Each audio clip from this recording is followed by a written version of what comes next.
Okay, and we can get started. Yeah, so on the agenda today we have basically we will continue the is input pending discussion from last week, and then talk about page visibility and the meaning of the word hidden. In terms of just before we get started, in terms of administrative stuff. So first of all, this call is recorded and will be posted online. And for the next call, we are currently scheduled to have it 2 weeks from now on February 13th, same time as now. Does that work for everyone? Okay. Okay, so let's get started with the order of business. And Andrew, do you want to get started with or continue your presentation from last week? Sure, yeah, sounds good. Let me just get the presentation going.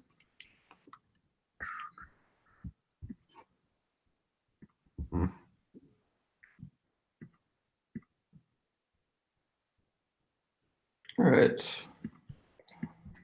Okay, cool. So yeah, this is a follow-up from some of the discussions we had last week. Last time we left off talking about the issue of cross-origin iframes moving and potentially causing the frame that was predicted to receive input via is input pending differing from the frame that actually receives an event dispatched. So yeah, it was pretty insightful. It was really nice to hear from other implementers. We realized that even though Chrome security might have signed off on this, it's possibly not going to be a sufficient enough guarantee for all user agents. And we're going to reach out to the tag. And Yoav and Philippe, I believe you made a suggestion last time to reach out to the Web AppSec working group as well, or? We could, I guess, for me, there are a couple of questions here in terms of mitigate, basically, I'm wondering if we cannot mandate that the hit testing will be either done once, or if it's done twice, if the result is not matching, we discard the result. Because on the one hand, I saw the assessment of Chrome security folks, and they don't think that this is information that is highly exploitable. At the same time, if we can block that race condition altogether, that sounds like a better option. Yeah, for sure. I chatted, so this is just a brief overview for anyone who was on the last call of the issue with a proof of concept. The locking events to origin concept that was discussed last call, I can't help but think that it might leak information about when events are they were pending to one frame but get dispatched to another frame. The scenario is outlined in the slides here, but I can imagine a case where if you target an input event to a frame, isn't pending returns true for that frame, and then it doesn't receive the appropriate or a related DOM event, you could sort of infer that the event was dispatched to another frame. So what information? Yeah, but that is the leak that exists in the current implementation. So in the current implementation, you can deduce that an event was dispatched to another frame. In the single hit test case, either you get the event even though your iframe moved, right? Or you get the isn't pending and don't get the event, in which case you know that you had an event coming, but someone moved your frame. Okay, I guess that was my main concern, is that even though an event should have been dispatched, is that cross-origin information still, even though a DOM event did not end up getting dispatched to the locking approach? That's kind of unclear to me. But I think the information leak happens on the same origin on which the original event should have been dispatched? Yeah, I guess it depends on how you define should have, whether it's through like a traditional hit test that like happens like at the time of event dispatch versus what happens based on like asynchronous logic. Yeah, I agree that the should have here is pretty vague. But if you maintain, I mean, if you maintain a single hit test and then dispatch it, then yeah, I don't know. It's worthwhile maybe to discuss those three options and see what uh, what folks beyond this group say. So either tag review or maybe WebPerfWG. Yeah, I think starting with tag review is probably good enough for now. Yeah, sounds good. Cool. Does anyone have any questions on like the context here from last time, or any like feedback on like these possible approaches or any other ideas?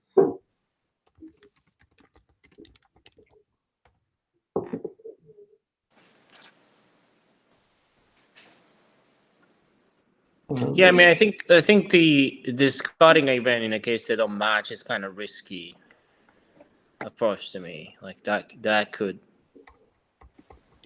It definitely changes expectations of hit testing in a way that's different than the way the web platform works right now. From an implementation point of view, ignoring like any kind of security concern, it is a bit riskier, yeah. Yeah, what was if you're doing like approach to the hit testing once and then like using the coordinates that was used during initial hit testing to be continued to be used is like probably very low risk. Why, it because from web contents perspective, you can't tell when like hit testing what to occur anyway, right? So page scrolling, there's this asynchronous race condition of when the user clicks versus when the click event is actually delivered already occurs. So in anything, it just improves the synchronization problem between the actual user clicking versus when the event is delivered. Yep. So I think that approach is slightly preferable. Okay, cool. Yeah, I'll flesh out a little bit, and we'll include a section detailing that in the privacy and security section of the explainer.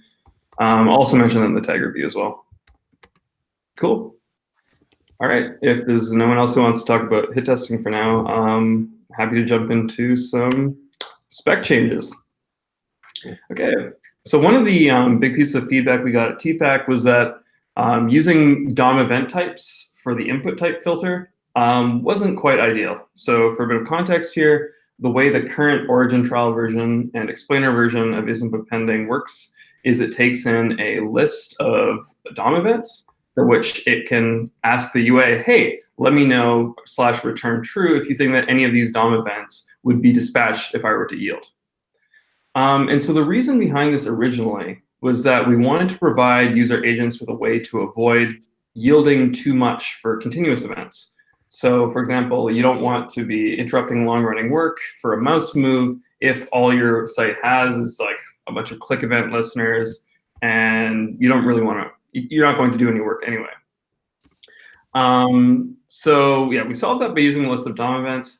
That turned out to be a little bit hard to spec out from an implementation point of view, since no spec obviously really covers the relationship between any kind of hardware key event and what DOM event gets dispatched, etc. So we had an idea. Instead of providing fine-grained per event control, we try to solve that problem that we had initially of picking the right set of events in a more generic way through providing a simple like is continuous flag into the API. And we think that this probably addresses most use cases people had, with the exception of situations where, say, somebody might be interested in, say, a scroll event handler, but not a mouse move event handler. So yeah, initial thoughts on this. For the most part, we like these primary objective of this is just to focus on discrete events first and foremost, because from the partners that we reached out to, nobody seems terribly concerned with receiving continuous events in the first place.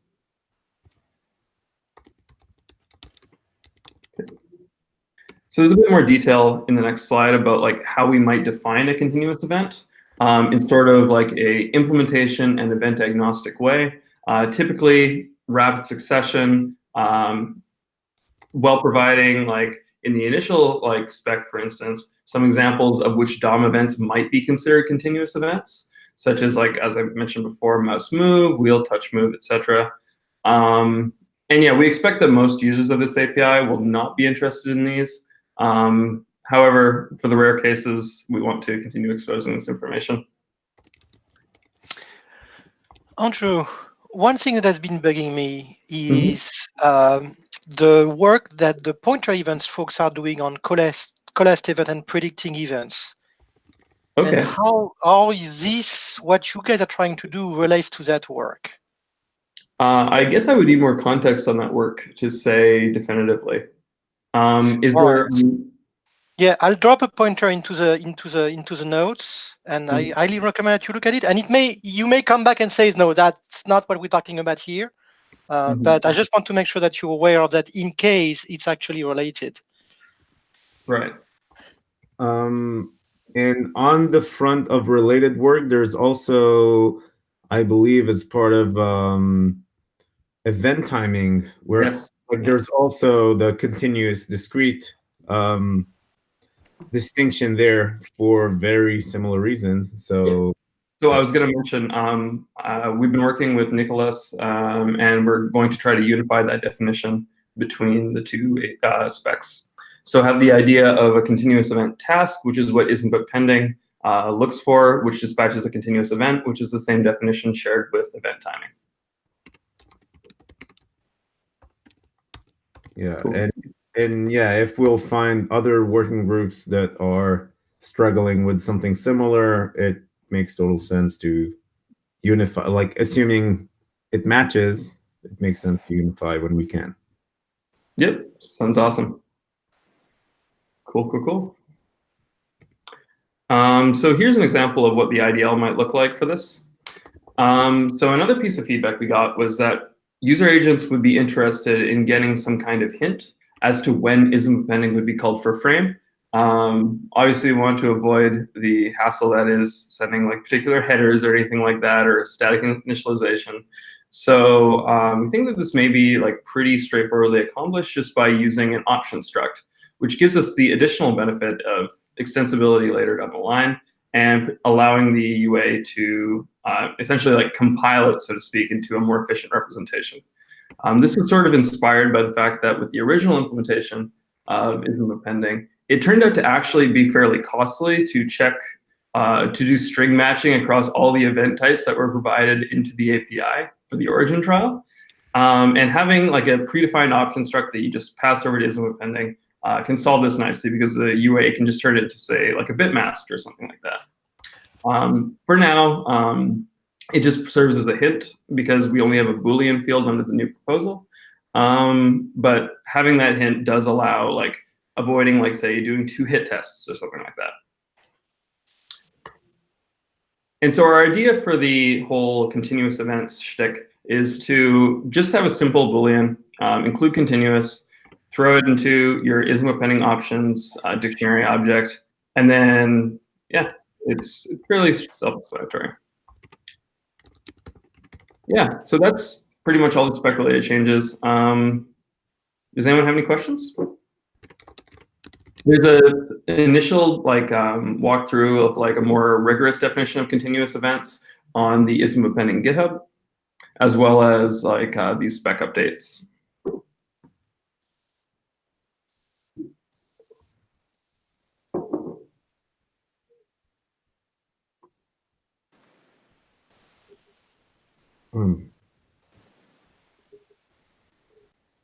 From my perspective, it makes total sense to, yeah, both the move from naming specific events to having those two groups makes sense, like a discrete and continuous, and then also moving from strings to options also, yeah, makes perfect sense.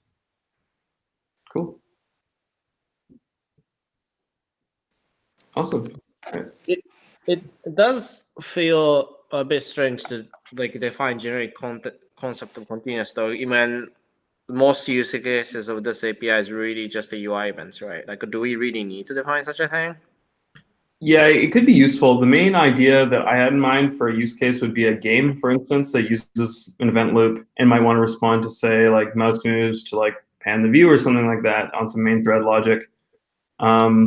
I'd imagine for the few cases like that, they would probably care about all types of continuous events.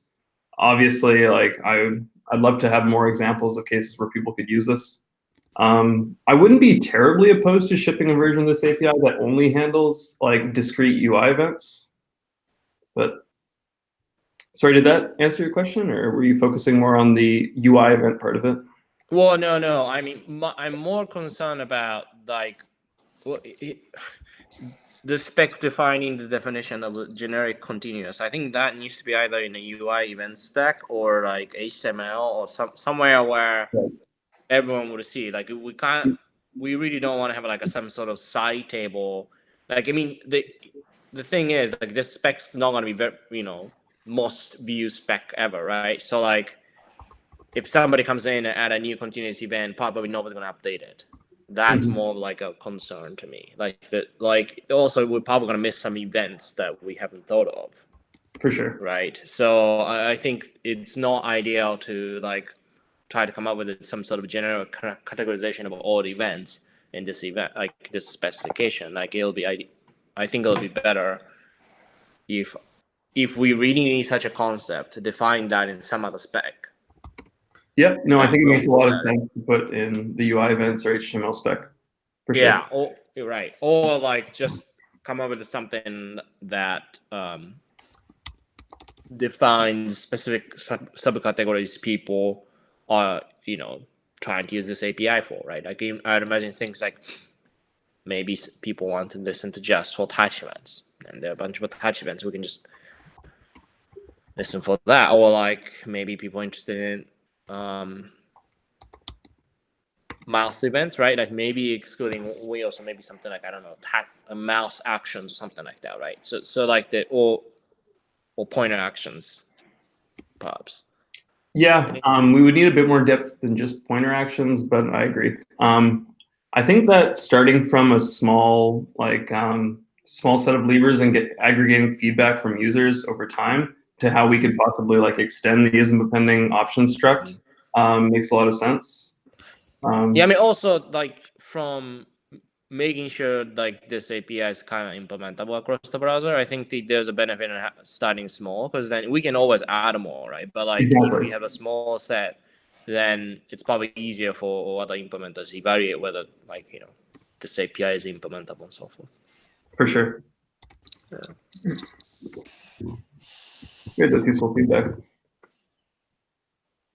Yeah, the more I listen to you, Andrew, the more I believe that we have common set of use cases between the pointer event stuff and what you want to.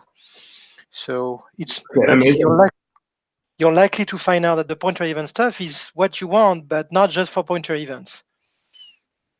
Okay, sounds good. I'll file an issue on the GitHub as well, and we'll track that. Okay, I gave you the pointers so that you look at it, but it sounds like we're working on the same thing. Great. Awesome. Thanks, everyone. Thank you. Okay, and Philip, do you want to talk about page visibility and hidden? Sure. Let me see if I can present.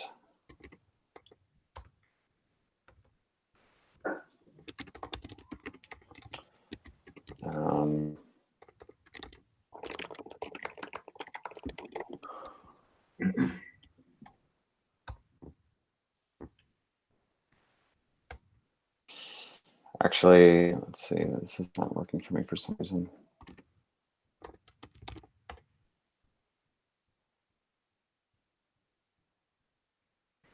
Is it sharing my screen or? No, it does not. Okay, it looks like there's some weird Chrome permission thing that I would have to figure out to share my screen from a recent update. Maybe you could share, Yoav, and I could just Sure. just like open up the issue probably.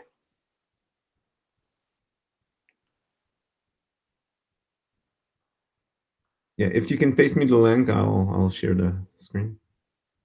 It's the one that's in the agenda. Oh, okay, cool. Yeah. Okay, so just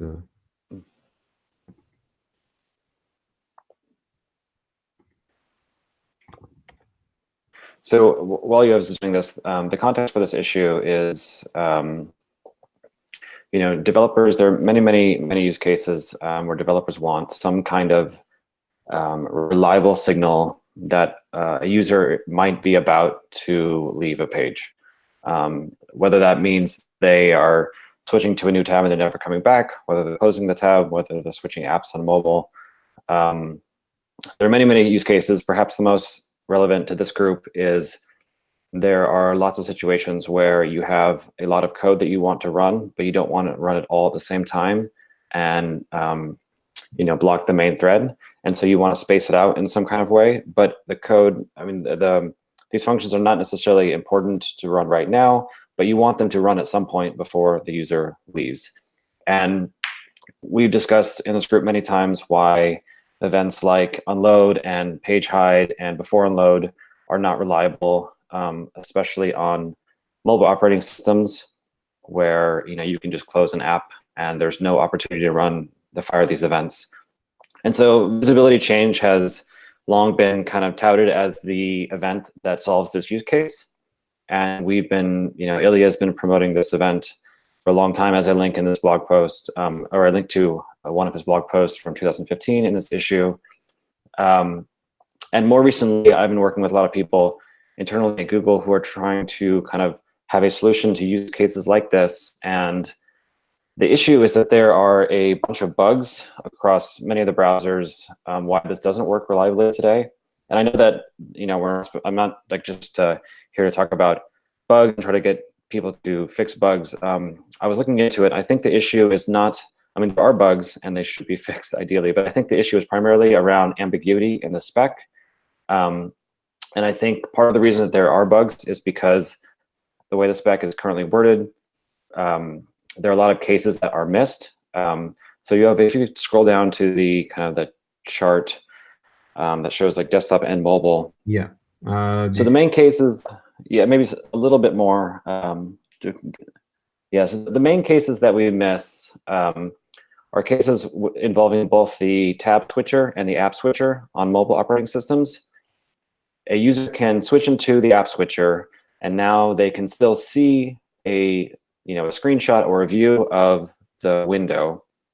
But the problem is, as soon as they switch into the app switcher or the tab switcher, they can press the X or swipe away, and then the page will immediately close. And only Firefox will fire the visibility change event in that case. I suspect that on iOS, there's no opportunity to fire that event at that point. So the proposal I have here is, wouldn't it make more sense to say that as soon as you switch into either the app switcher or the tab switcher, that is the point at which the page is effectively in the background, and that is the point at which we fire the visibility change event.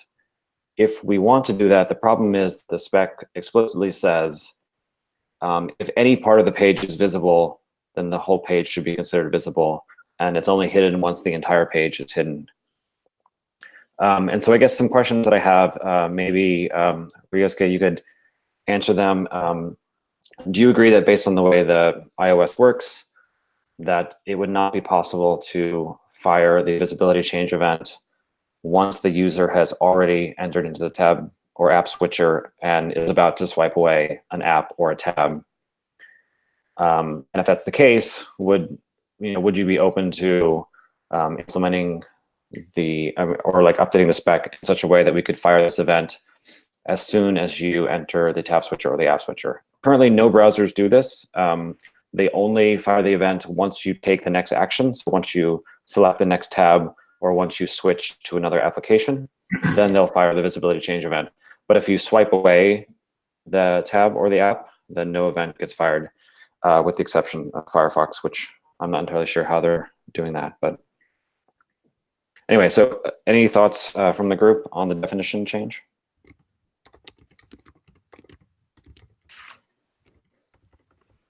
So I'm a bit confused about the distinction between switching app versus close the app from app switcher. Like if switching app fires event, why doesn't, like, in order to close an app switcher in iOS, for example, you have to first do that, right? So like, what's going on there?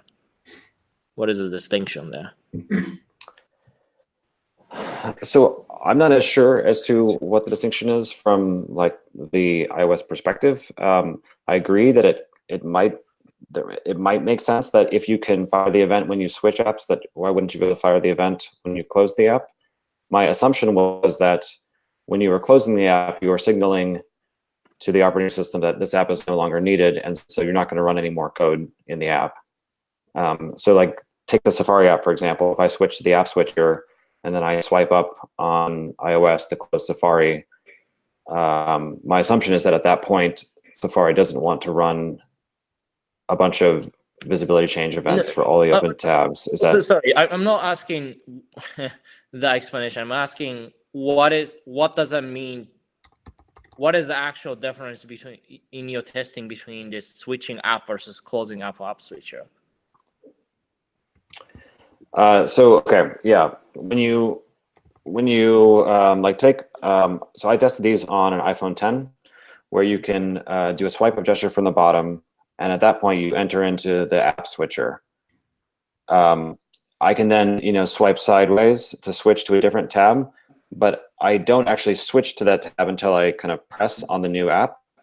I can also swipe up on any of the open applications to close that application. So in the case where I'm switching apps, I'm saying that I've entered the app switcher and then I've selected a different application. In the case where I'm saying I'm closing an app from the app switcher, I'm saying I enter the app switcher and then I immediately close the Safari app in this case. I see. I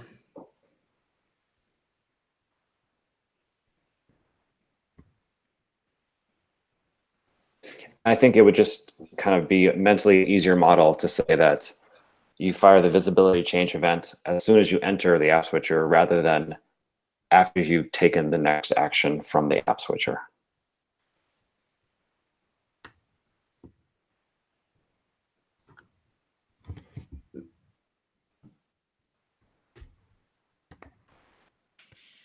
Yeah, maybe. I think we know when we go to app switcher. Assuming that we do, it's probably possible to change the behavior. I think that I don't mention this in this issue, but I was testing a bunch of other events as well, and I believe that a blur event gets fired on a window on Safari when you enter the app switcher. So there's clearly some opportunity to fire an event.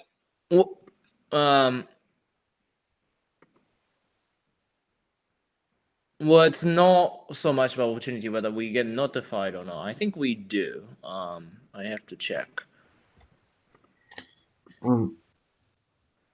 But we definitely cease to become fast responder, but I'm not sure if that we also know when we lose fast responder status that we get notified it's due to the app switch or not.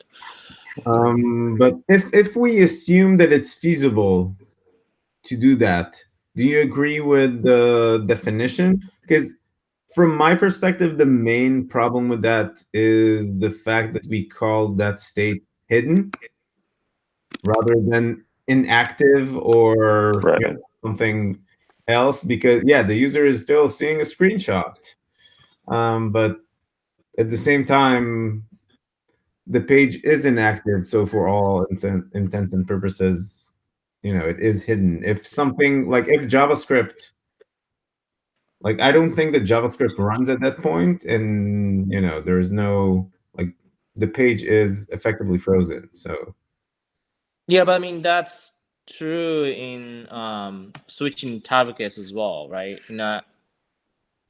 Yeah, I think all those switchers should trigger the hidden. Like if the user is clicking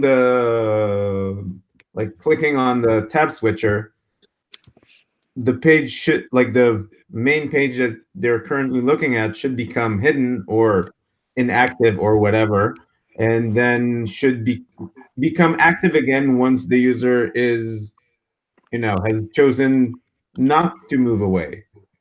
Yeah. To give kind of a possibly ridiculous hypothetical, if on desktop browsers, some browser was to implement some UI where you could see a screenshot of every open tab you have, would we then suddenly have to say that now all those tabs are visible or not? It seems that would be ridiculous to fire the visible event in all those cases. So one clarification for me: when you say screenshot, if you have a video running on that page, will you see the video being played, or is it just a screenshot? Then I would claim that if it's only a screenshot, you're not really seeing the viewport. I agree with that. I just don't think it's clear at all in the spec. And so, the primary issue that I think we need to solve is, can we clarify the spec? And then I am sympathetic to Yoav's point as well about it's not really hidden or visible. It's more like foreground or background or active or inactive. And do we want to make a larger change that might be a little bit more clear and more future-proof?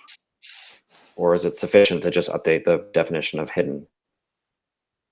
So I don't think that we'll be able to change the names. Maybe we'll be able to add aliases, and then, years in the future, we'll be able to deprecate the old ones.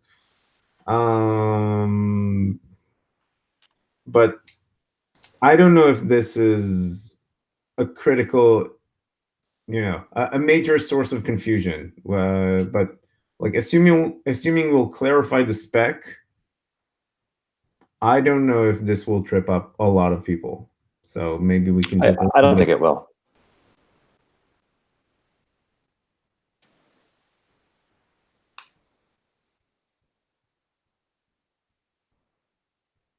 Ryosuke, thoughts? Like, assuming that it is feasible, would you agree with that definition?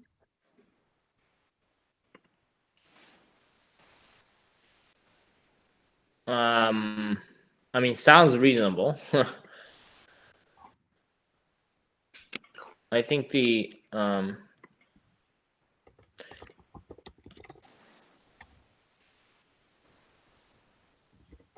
yeah, I mean, I kind of agree with what the Philip said, which is that if the rendering is not getting updated, you could argue that it's not visible, right? Like, for example, on the Windows, at least in some version of Windows, you can just click on the application, right, and you can see the preview of application. But then maybe you wouldn't consider as page being visible if that window is hidden. Yeah. Similarly on iOS, Safari, like if you go to Safari's menu to select the tabs, you see a bunch of screenshots, but those screenshots are like just screenshots, right? They're not any means live views, and if they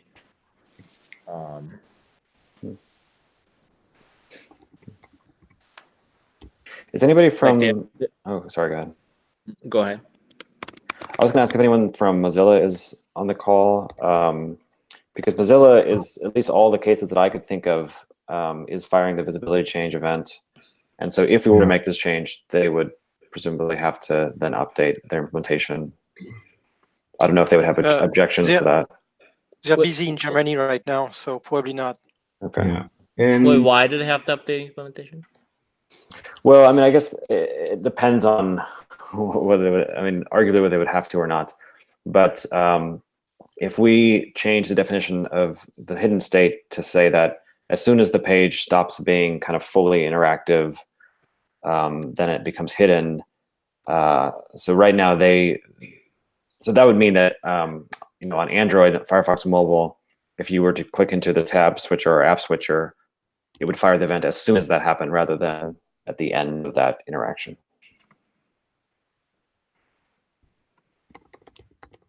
I see. Yeah, they're not on the call. I suspect that many folks are on their way to FOSDEM. Like I know that Nicholas is, and the Wikipedia folks are, so Jill and others. So maybe Mozilla as well, or they haven't all hands. The all hands going on in Berlin right now. Yeah. Okay. Yeah. So, but we can, like, assuming we all agree that it sounds reasonable, we can, tag them on the issue and see what they say there. Yeah, basically changing the spec sounds relatively easy. And then the question is, like, how hard would it be for implementations to follow? But yeah, we don't have to answer that right now, I guess.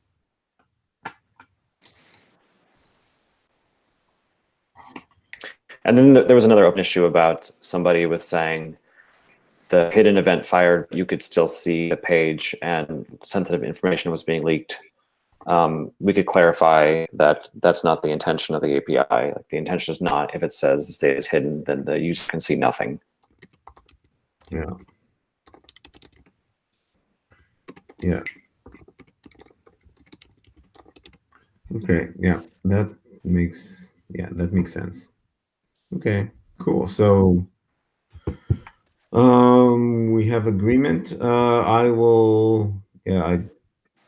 didn't do a terribly good job at minuting that discussion, but maybe you can I'll use the video for that. But afterwards, Philip, will you be able to sum up the discussion on the issue?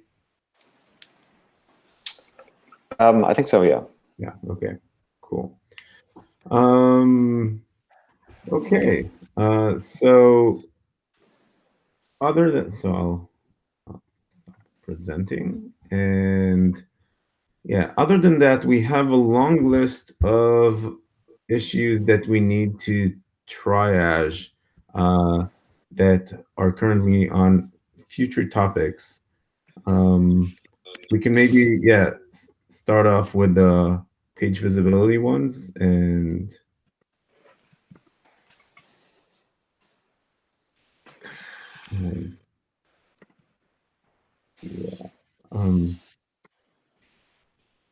so we have, let me,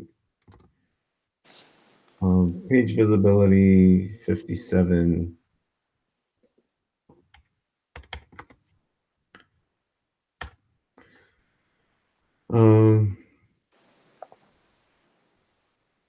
Basically, it looks like some administrative work to update the spec to make it so that Bike Shed can, an extra can pick up the references. So we have an open pull request for that one, which is 54. Oh, okay. But Marcos didn't touch it since December, and at the time he was saying all done. So maybe this is ready to move forward at this point. Okay. Okay. So I see the last comment from Marcos saying it's okay to review, but not to merge yet. Yeah. So yeah, I don't know if we should. We can probably wait with that. I can look into it if you want. Yeah, if you. Whether. Yeah, that'd be great. Thank you. Okay. And we also have page visibility 56, which is lack of clarity on how occlusion behavior interacts with iframes. Okay, so yeah, basically, if an iframe does not address names and the documentation states that iframe visibility is not occlusion-based or visibility-based, and instead inherited from the parent document.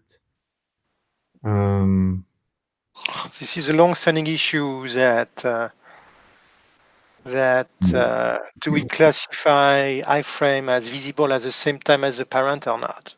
Yeah. So if part of the window is occluded and that part covers an iframe in its entirety, should the iframe then say it's hidden?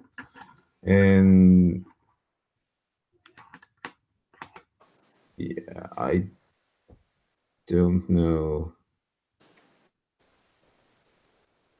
I guess my main question before we will try to answer the question is this question blocking? Because that's, to me, it sounds like the current spec indicates that occlusion doesn't involve iframes, and iframes just inherit the state from their parent. And if someone wants to add some sort of occlusion behavior that does interact with iframes, that sounds like a feature request. And every time we considered it in the past, we always said we were not going to change that behavior. The first person to request a change was Boris. Okay.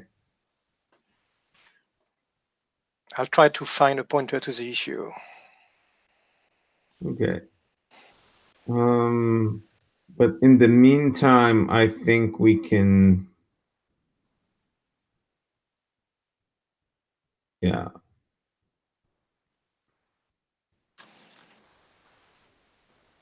We could set that as a feature request and bump it to L3 to, clarify that this is not blocking.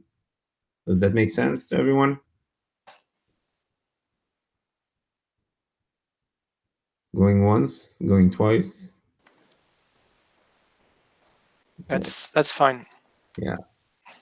I mean, if you guys happen to change that behavior, given that the number of time we discussed it in the past, I'm going to be like, oh, well.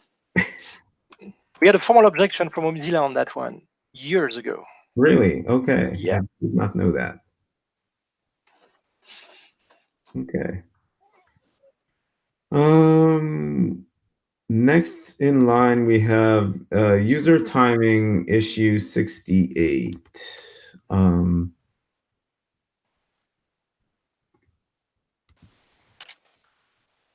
So allow marks and measures to be shown in developer tooling without adding it to the performance timeline. So Annie, do you want to talk about this one? Yeah, I'm actually not sure where we're at with that one. Okay, yeah, it's a couple. Yeah, I don't have an update.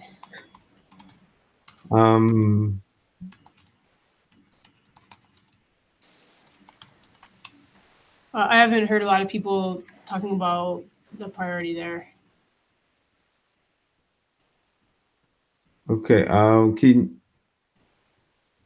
can you maybe sum up the issue? Or like my understanding is that if folks are using mark and measure in a tight loop, that results in some performance cost. Yeah, I'm sorry, I had to look it up again. I'm Okay, really sorry. okay. Yeah, I think that's the issue, though.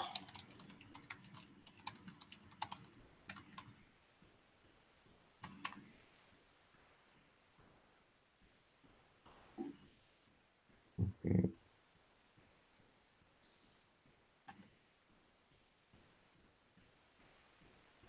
Yeah, a big part of the problem, in addition to the performance cost, people were complaining about like the spamming that happens. Okay.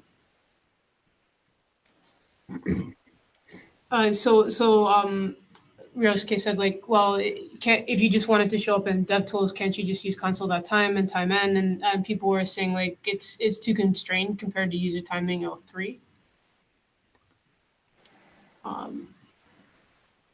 So that. So I don't know if like are the console functions specified somewhere? Is there a spec for that, or is that just convention that happens to work? What's the I don't know the answer to that. Philippe? Oh, I'm sorry, I was still on my page visibility iframe. Sure. So the question is for console.time and console.timeend and things of that sort. Is that specified somewhere? Is there a working group working on defining those functions, or? No. There might be a spec somewhere in the WebPerfWG or some proposal in Wikig. Let me see. There's But you would a be console API, and in fact, the time and time end are part of that specification. Let me share it with the group. Let's see this. Okay, so what WG spec? Okay. So I would split that ask into two different parts. One of them is the user timing implementation in Chrome has too much overhead. It would be interesting to see if they have similar experience in other engines as well, but that sounds like a Chrome bug that needs to be fixed. And the other ask is maybe we should extend the console spec to also include things that user timing enables. But I don't think we want user timing to just like, I mean, a user timing that doesn't issue user timing entries sounds like, yeah. Yeah, it looks like rereading the bug. It looks like they actually don't want it to show up in the console. They want it to show up in the performance tab. Okay.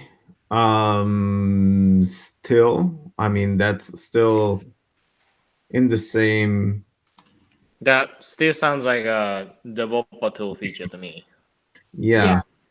I mean, since developer all these existence of performance tab versus console is completely UA dependent. Whether that happens or not is sort of like outside the realm of what the specification can say. Yeah. Yeah.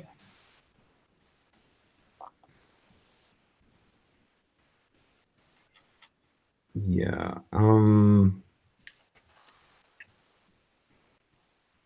Yeah. So I would tend to like. I need to look at this further, but I would tend to just say that this is more of a like an issue that should be open on the console spec, and then if it's not console but something else, I mean, it still sounds like something like the console spec is responsible for developer tooling, and I'm assuming that console logs and are also written to DevTools. So maybe it's a console function that doesn't print the console, which is, I agree, it's potentially similarly like same kind of weirdness as a user timing entry that doesn't, user timing mark and measure that doesn't issue a user timing entry. But I would probably send the discussion over there, and we need to fix that bug and reduce the overhead that user timing is taking, and this is slightly on me. I started to work on that and then got distracted. To me, this is like it's only a problem because certain analytics vendors are recording all marks and measures, or at least all measures. And these users are saying we want to have some of our tools display these this way, but then other tools are displaying this way. So let's add an API to control that. But that doesn't seem like, it seems like it should be in the configuration of the analytics vendor, not in the spec. Yeah, agreed. And this is also what Andy Davies commented at the bottom. Like, yeah, some run products do support it, and can configure what they collect and what they don't. So yeah. Okay. So I think we have agreement. I'll comment that. I'll sum it up on the issue. And where are we on time? I think we have time for one more. And then, so resource timing 215. Or maybe before that, before resource timing 215, there's a pull request on request idle callback, pull request 88. Ryosuke, I know we talked about that offline, and you said that you may not have a lot of time now to review that work. I think that what we will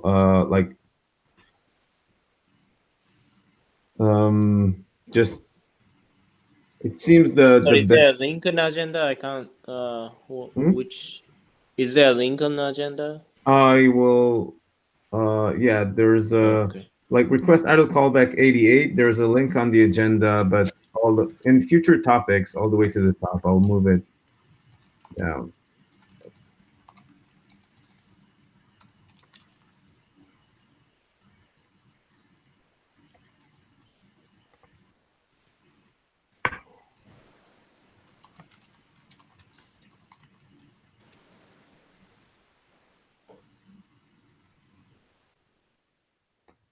So we've discussed it in the past, and yeah, right now we have a PR waiting for review. You mentioned that it may take a while before you'd be able to review that. Is that still the case? That is still the case, unfortunately. Yeah, I mean, I think it's. I mean, you could invite somebody from Mozilla maybe to review it too. Yeah, so that was what I was thinking to, untangle this. Maybe ask Boris and Dominic and other folks that are familiar with the event loop to review this and provide their opinion. Yeah, like for example, if the Anna could review it, he can probably point out Okay. whatever they should, like if he has a time, cycle to do that. Okay, awesome. So yeah, I will ask them and see. Yeah. Who from that gang is able to pick up that review. Okay, thank you. And okay, and finally, let's look at resource timing 215. That seems like this, yeah, we just like a small issue to tackle. Do you agree with Nicholas's assessment that we can use the performance timeline task source?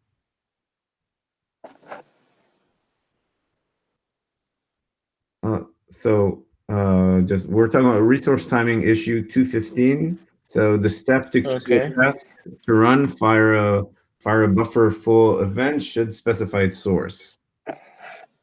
Yeah, sure.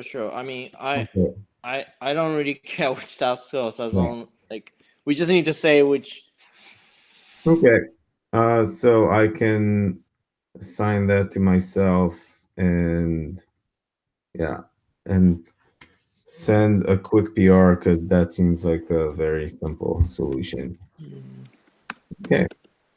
While we are at, can we very briefly discuss the issue 58 in the page visibility? 50. Somebody filed it 7 days ago.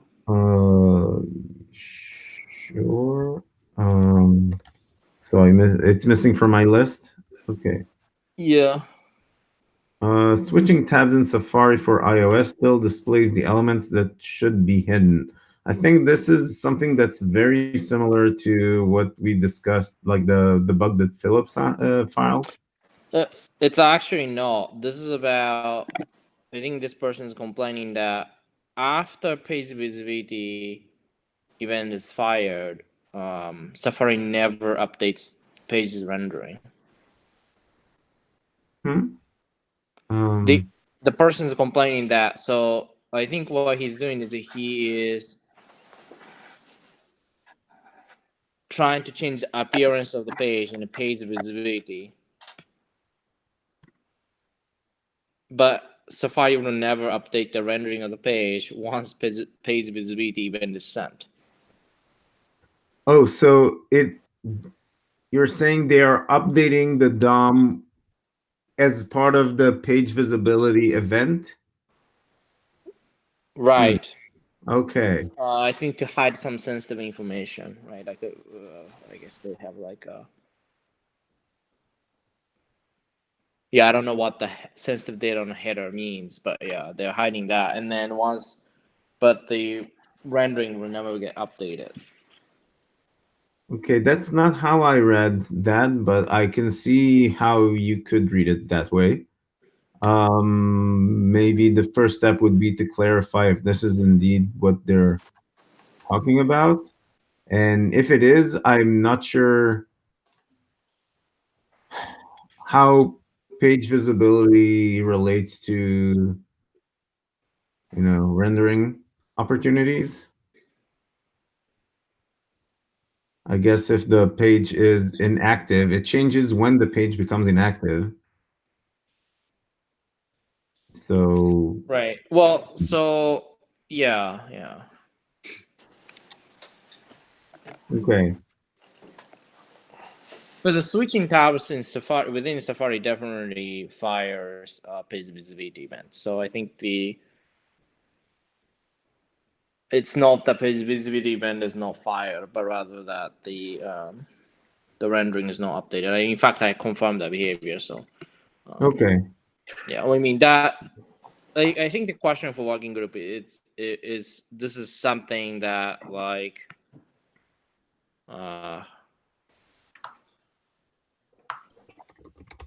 if there's an existing expectation in spec, or this is just some sort of oversight and never decided what happens in this case.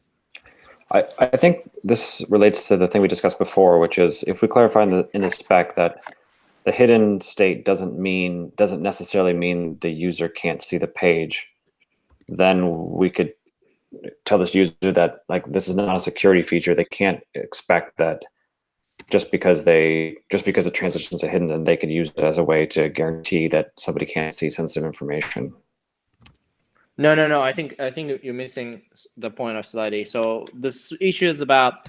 So the app is doing this thing. Imagine that like let's say like a banking app, right? Banking app. If you go to let's say app switcher, it could hide the content of the app. They're trying to implement something similar in a web page, right? Like they have some sensitive information in a web page, and whenever they receive page visibility hidden event and it goes to hidden, they are updating the page to hide the information. So in their mind, when their app is inactive or hidden, to use spec term, they want to hide the content. Right. Yeah, I understand the use case. I guess. Yeah, it just doesn't seem like the right thing to do from the developer perspective.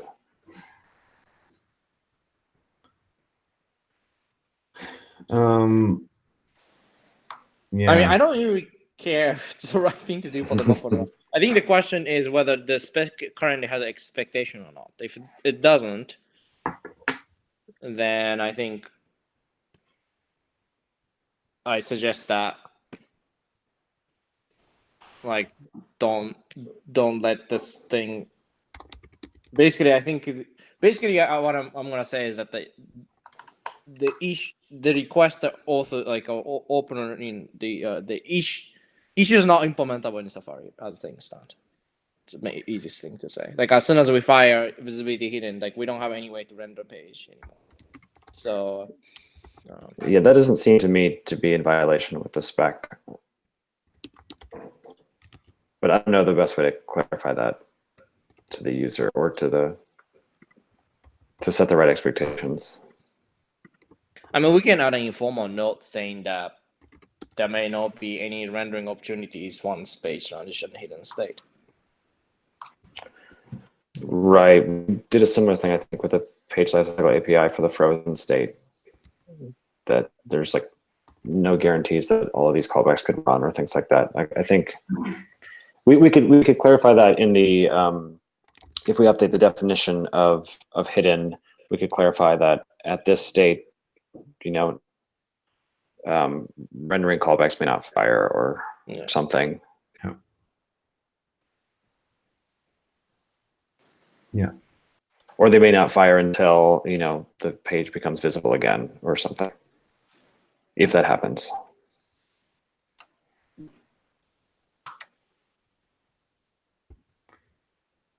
Yeah, that makes sense. I don't think that we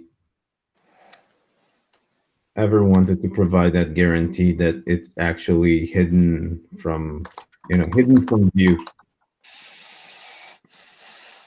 And Philippe, you can correct me if you have history to the contrary, but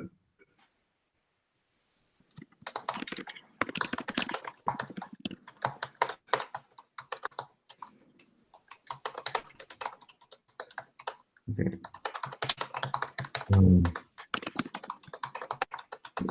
Okay, so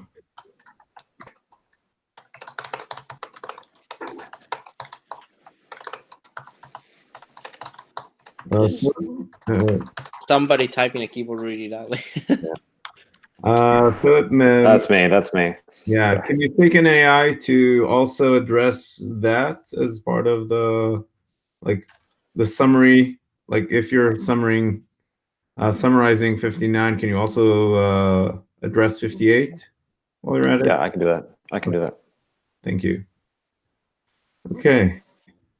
And with that, we are fashionably 6 minutes over time. So thank you all so much. And I will see you in a couple of weeks, if not before. Thank you, Yoav. All right. Thanks. Bye. Thanks.